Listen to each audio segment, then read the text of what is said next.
para esto la DEA. Desde el momento que salió la DEA de Venezuela es cuando nosotros hemos podido avanzar más en el combate contra el narcotráfico, porque el gobierno norteamericano no se encarga de controlar el consumo en su país. Son los mayores demandantes de narcóticos a nivel internacional. Si no existiese esa demanda, pues tampoco existiese el estímulo para que otros países produjeran drogas. Otro ha sido el terrorismo, que también ha sido un elemento que se le ha tratado de endosar a Venezuela, con esta intención: Estado forajido o Estado fallido. Debilidad institucional, no existe la división de poderes. Ustedes escuchan a la derecha, pero también lo escuchan con mucho más fuerza a nivel internacional, que es donde vienen esas instrucciones. Derechos humanos, y particularmente tenemos la Comisión Interamericana de Derechos Humanos, ente adscrito a la OEA. Tenemos organizaciones como Human Rights Watch, que se encargan de ellos de calificar si en un país se violenta o no los derechos humanos. Imagínense Estados Unidos calificándonos a nosotros. El año pasado, ¿cuántos afrodescendientes no fueron asesinados dentro de su geografía? Otro elemento ha sido la corrupción. Este es un gobierno sumamente corrupto. Lo señalan desde afuera y utilizan todas estas instituciones que están acá. Vamos a repetir: la DEA, la USAID, la NEC, la Sociedad Interamericana de Prensa, la Comisión Interamericana de Derechos Humanos, la OIT, la CIA, que son esos organismos que se encargan de calificar a cada uno de nosotros. Libertad de expresión, no podía faltar, y es una de las principales argumentaciones. Entonces, todas estas variables: narcotráfico, terrorismo, debilidad institucional, derechos humanos, corrupción y libertad de expresión, son elementos que se han tergiversado a nivel internacional, partiendo de estas organizaciones con la finalidad de decretar un estado forajido o un estado fallido. Y lo podemos definir como: en los estados fallidos, sus gobernantes no pueden ejercer control efectivo sobre su territorio. La población no los percibe como legítimos. Pero más interesante es esta definición: aquellos cuyo gobierno no respetan las leyes y normas de convivencia internacional, representando una peligrosa amenaza para sus vecinos. ¿Qué se busca? La intervención extranjera. Eso es lo que añora la oposición venezolana ante su incapacidad, ante la impotencia de ganarnos por la vía electoral. Ahora, ¿por qué esa rabia también a nivel internacional? Veamos en la lámina los mecanismos de integración regional que nosotros hemos logrado partiendo de nuestro proceso revolucionario, gracias a la visión del comandante Chávez, la necesidad de integrarnos los países que presentamos características históricas, culturales, similares. Y así tenemos entonces que apenas llegaba la revolución bolivariana, ganaba Evo, surgían otras propuestas como la llegada de Daniel Ortega a Nicaragua, Fidel Castro desde Cuba, creamos ALBA TCP, la Alternativa Bolivariana para las Américas, con el Tratado de Comercio de los Pueblos, un espacio político. Luego, como un espacio energético, fundamos Petrocaribe para aprovechar las potencialidades que tenemos cada uno de nuestros países. En todos estos procesos de integración regional es la complementación entre países hermanos para, en función de partir de elementos de solidaridad, de cooperación, nosotros podamos apuntalar el desarrollo integral de nuestra sociedad. Luego ingresa Venezuela a Mercosur, un espacio económico importante, donde convivimos con Brasil, donde convivimos con Argentina, con Uruguay, con Paraguay, donde es un espacio donde existe la posibilidad para que nuestros productores, nuestras unidades de producción, coloquen productos en esos países. Hay que ser mucho más eficiente en la combinación de los factores o de las fuerzas productivas. UNASUR, creo que es uno de los espacios tan exitosos como el ALBA, que han tenido un mayor nivel de actividad, que ha resuelto niveles de conflictividad con nuestras propias realidades y mirándonos entre nosotros mismos y no utilizando en ningún momento las amenazas. Y podemos cerrar estos procesos de integración en nuestra América con el CELAC, tuvimos la posibilidad histórica de acompañar al comandante Chávez cuando en el Teresa Carreño se hizo la actividad que generaba la fundación de este encuentro de todos los países de América, a excepción de Estados Unidos y Canadá. Esta es parte de la rabia que tienen los gobiernos imperialistas. Y para aquellos que dicen que Venezuela está aislado, vean cómo nos integramos con todos nuestros países hermanos. Pero adicionalmente ahorita somos integrantes del Consejo de Seguridad, donde obtuvimos la mayor votación y ganamos en primera vuelta. Entonces, ¿cómo es que el resto de los países a nivel mundial apoyan a Venezuela si supuestamente, como se dice a nivel interno, la vocería de la oposición y también la burguesía internacional y los imperios, estos gobiernos hegemónicos, que nosotros violentamos los derechos humanos porque también conformamos parte del Consejo de Derechos Humanos de la ONU? La lámina que muy bien podemos apreciar hace referencia a la guerra económica. Rápidamente, recordamos la guerra no convencional, la dimensión, la política, la mediática, la de la supuesta ilegitimidad, la que hace referencia al escenario internacional, psicológica y la guerra económica, que no es un discurso, es una realidad y que lamentablemente afecta al pueblo venezolano y donde el presidente Nicolás Maduro ha venido generando una serie de acciones con la finalidad de superar la misma. Esta guerra económica no es nueva, pero acentuaron el accionar a partir de la enfermedad del comandante Chávez. Nosotros ganamos el 7 de octubre con el comandante Chávez de manera contundente. Lamentablemente el comandante se agravó en su situación de salud. Eso lo conocía la derecha y ahí acentuaron. Y más aún cuando fallece, cuando se nos va físicamente el comandante Chávez, dijeron o dijo la derecha, conjuntamente con sus aliados internacionales, está listo. Perdieron a Chávez, ahora vamos por ello. Y el mecanismo que vamos a utilizar es hacer chillar la economía venezolana bajo el mismo concepto que se hizo con Chile de Allende en el año 73. Y esta guerra económica, ¿cómo se expresa? Disminución voluntaria en las capacidades de producción de las distintas empresas a nivel nacional. Podemos entender que no compartan nuestra posición ideológica, pero no pueden someter al pueblo venezolano. Tienen que cumplir con sus funciones, con la responsabilidad social que le corresponde. Acaparamiento. Hemos podido apreciar cómo hemos desmontado depósitos, almacenes, empresas que le dimos dólares a 6.30 para traer alimentos, para traer medicamentos y los están escondiendo. Eso, por supuesto, genera o induce a situaciones de desabastecimiento, que a eso le agregamos altas tasas de ganancia, lo cual genera una ola especulativa importante, lo cual también se traduce en un incremento de la inflación. Es esa inflación inducida. También dentro del sector de la guerra económica nosotros podemos ver las acciones de contrabando, un contrabando corporativo que podemos nosotros apreciar que se ha venido combatiendo de manera importante y ahora esta situación de bachaqueo, donde le cancelan a venezolanos y venezolanas, a personas que conviven en nuestra geografía para andar de un sitio a otro comprando productos que el gobierno nacional regula con la intención de que la familia venezolana los pueda adquirir y se alimente y elevemos los niveles nutricionales como nosotros lo hemos podido apreciar. Y algo muy característico que podemos apreciar, y es que donde se demuestra que es una acción deliberada y está enfocada entre la guerra económica, es la diferenciación de productos.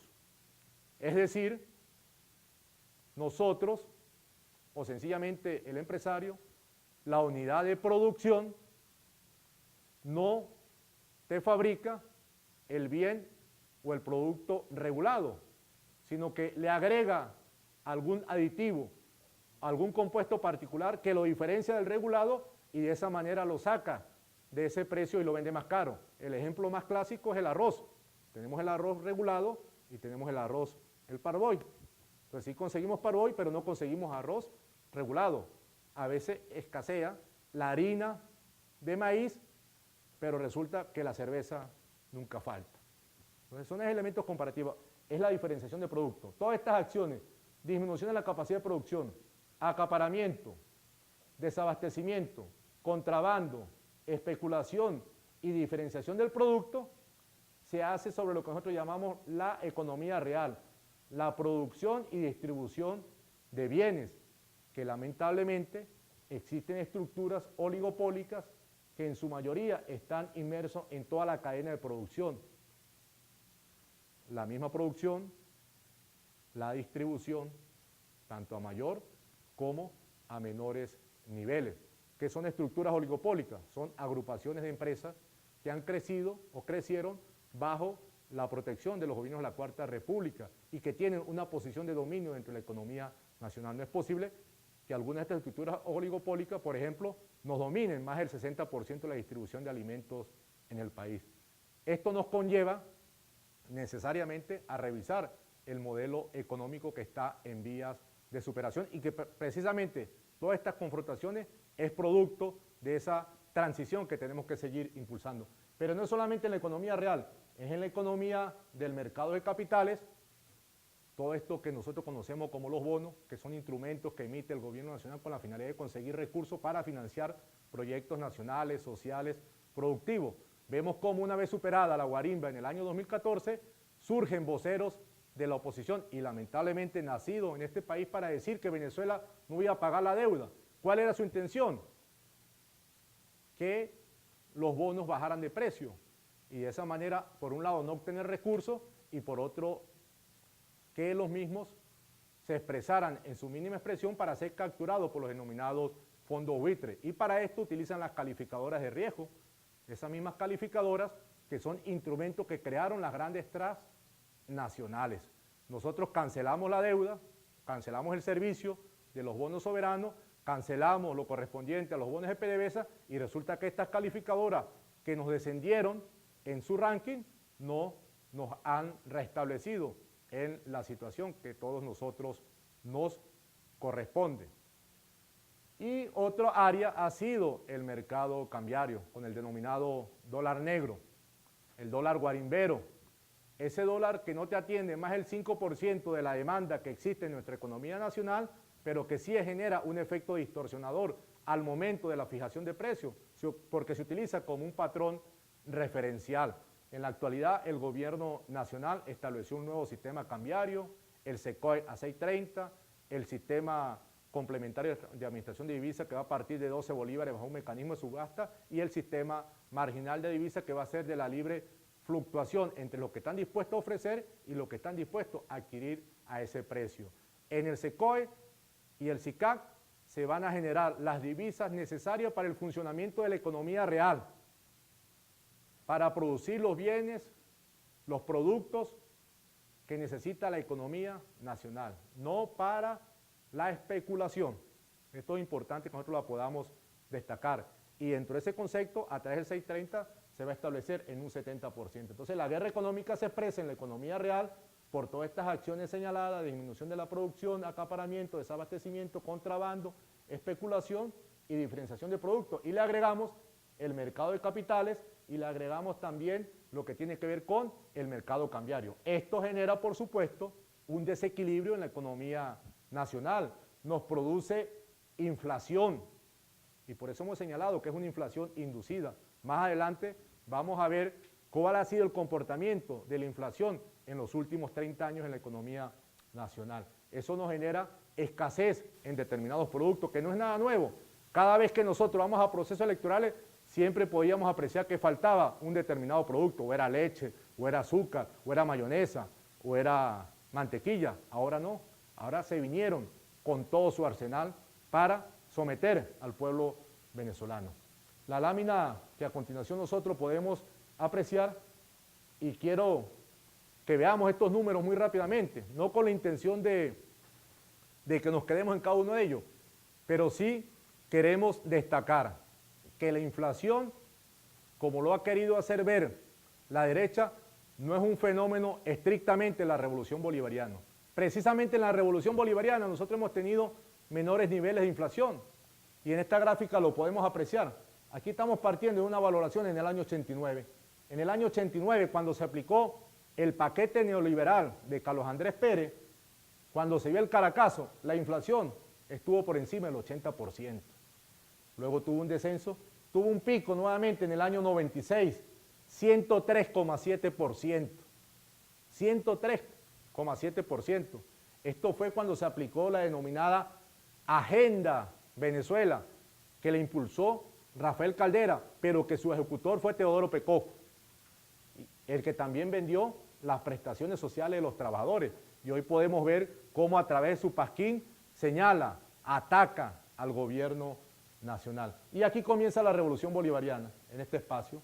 La inflación descendió a 12% en el año 2001. Teníamos proyectado en el año 2002 romper la barrera de los dos dígitos, es decir, y tenía inflación de un dígito, por ejemplo, 9%. ¿Pero qué vino? El golpe de Estado. Subió a un 31%, luego descendió, luego volvió a subir cerca del 30% cuando se dio la crisis financiera internacional, donde afectó la economía nacional, logró descender y en el año 2012 cerró en un 20%. Una inflación alta, pero hemos venido trabajando para disminuirla. Pero cuando la comparamos con un periodo similar, el periodo de Carlos Andrés Pérez y el periodo de Rafael Caldera, vemos cómo nosotros hemos estado por debajo, a excepción de los dos últimos años. En el año 2013, 56,2%, y en el año 2014 cerró en 68%.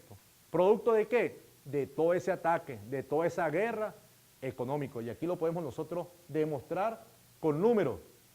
En la lámina que podemos apreciar, nosotros vemos cómo está en promedio la inflación interanual, promedio interanual.